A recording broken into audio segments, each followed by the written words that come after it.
বন্ধুরা, দেখুন আমি প্রত্যেক দিন গরুকে খেতে দিই। আজকে এসে বাড়িতেই ঢুকে গেছে পুরো বারান্দার মধ্যে।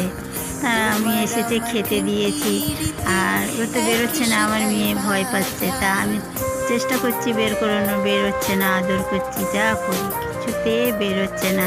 খুব আদর খাচ্ছে, দাঁড়িয়ে আছে। আর আপনাদের যদি ভালো লাগে রাধে রাধে বলে দেবেন, একটু লাইক কমেন্ট শেয়ার সাবস্ক্রাইব করে দেবেন। আর আপনারা ভালো থাকবেন।